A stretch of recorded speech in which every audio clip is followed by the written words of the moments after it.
এর আগে আমি বলেছিলাম পুরুষ মানুষ একটি ছন্নছাড়া প্রাণীর নাম। তারা অর্থের জন্য, পরিবারের সদস্যদের মুখের হাসি ফোটানোর জন্য যখন তখনই তার স্থান পরিবর্তন করতে হয়। এক জেলা থেকে ভিন্ন জেলা, এক দেশ থেকে ভিন্ন দেশে তাকে পাড়ি জমাতে হয়। তো যাই হোক, গতকালকে আমার বন্ধু আলামিন, মানে আমার সহকর্মী আলামিন, তার কাছ থেকে সে মজার সাথে বলতেছিল বিষয়টি একদিকে একটু হাস্যকর, কিন্তু যদি আপনি সিরিয়াসভাবে যদি আমি ভাবতে যাই তাহলে বিষয়টি সত্যি একটি বেদনাদায়ক। যে এবছর পবিত্র আপনারা জানেন যে ঈদুল ফিতর নাকি, তো রমজান শেষ, এখন ঈদ সামনে। এই ঈদে আমি হিসাব করে দেখলাম যে আলামিন, আমার বন্ধু আলামিনের মতো আরো শত শত হাজার হাজার আলামিন আছে যাদের প্রেম, যাদের যে ভালোবাসার মানুষ মানে ছেড়ে চলে যাবে, তারা ছ্যাঁকা খাবে।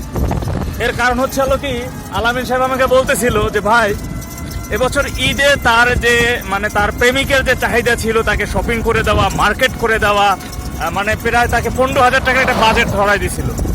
কিছুদিন আগে একটা ভিডিও আপনারা দেখেছেন, ভিডিওটা 5 মিলিয়ন ভিউ হয়েছে, যে বিভিন্ন নারীরা শপিং করতে যাচ্ছে, তারা কেনাকাটা করতে যাচ্ছে। তাদের কাছে কোনো এক ভাই সাক্ষাৎকার নিতেছিল যে এবছর আপনি কত টাকা বাজেট, কেউ 10,000, কেউ 15,000, কেউ 20,000, কেউ বা 1 লক্ষ টাকা।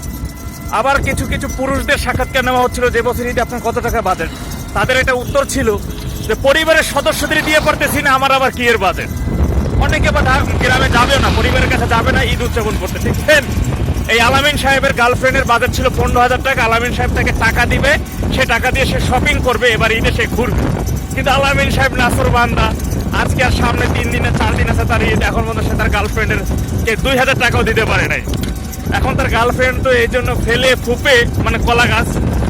তার সাথে গত 3 দিন যাবৎ এদিকে আলামিন সাহেবের মানে খুব ইচ্ছা যে সে তার প্রেমিকের সাথে একটু দেখা করবে। তার মুখখানে এসে বলতেছে আমি ওর মানে চাঁদনি বরণ মুখখানে আমি দেখতে পাচ্ছি না, এজন্য আমার বুকের ভিতরে হাহাকার করতেছে। কিন্তু গেলে তো তাকে টাকা দিতে হবে, এখন সে যেতেও পারতেছে না। ইভেন হচ্ছিল তার 15,000 টাকা বাজেটের মধ্যে তার সালোয়ার ছিল, পায়জামা ছিল, 3 পিস ছিল, এগুলো ছিল, সে এখন মধ্যে কিছুই দিতে পারে নাই। তাও মনে হচ্ছে তার গার্লফ্রেন্ড হয়তো ল্যাংটা অবস্থায় আছেন, যেহেতু তাকে 3 পিস 4 পিস বা লেহেঙ্গা এগুলো কিছু কিনে দিতে পারেন নাই। আর আমার ব্যক্তিগতভাবে আমি কি বলবো, আমি তো এখন পর্যন্ত প্রেম, ভালোবাসা কি বা প্রেমের বন্ধন কি এ ধরনের সম্পর্কে এখন পর্যন্ত যেতেই পারি নাই। সেক্ষেত্রে আসলে আমি আমার ব্রেকআপ হবে না কি ফুল আপ হবে কি হবে না 7 আপ হবে আমি কিছু জানি না। আলামিন সাহেবের মতো এবছর আসলে রমজানের ঈদকেই সামনে রেখে অনেক অনেক ছেলেদের, অনেক অনেক ভাইদের গার্লফ্রেন্ড ছেড়ে চলে যাবে। তারা তাদের প্রেমিকা তাদেরকে ছেড়ে দিবে, তারা ছেঁকা খাবে শুধু একটাই কারণে, তারা তাদের প্রেমিকের চাহিদার মতো, তাদের বাজেট কত সেই তাদের প্রেমিকাকে 3 পিস লেহেঙ্গা বা পায়জামা বা যে বাজেটের ঈদের যে বাজেট সেগুলো তারা কিনে দিতে পারবে না। এটা হচ্ছে তাদের মূল ব্যর্থতা। অর্থাৎ ব্যর্থতার সকল দায় এই পুরুষের থেকে যাবে এবং তারা অর্থের জন্য, পরিবারের সদস্যদের মুখে হাসি ফোটানোর জন্য, তাদের ছোট ছোট বড় বড় চাহিদা পূরণের জন্য তারা দেশ বিদেশ ঘুরে বেড়াবে, তারা পরিশ্রম করে যাবে, কেননা এটা তাদের দায়িত্ব। তো বন্ধুরা, আমি আসলে আলামিন সাহেবদের মতো যাদের প্রেমিকে বা ছেড়ে চলে যাচ্ছে তাদের জন্য অফুরন্ত সমবেদনা ছাড়া আমার আর জানানোর কিছুই নাই।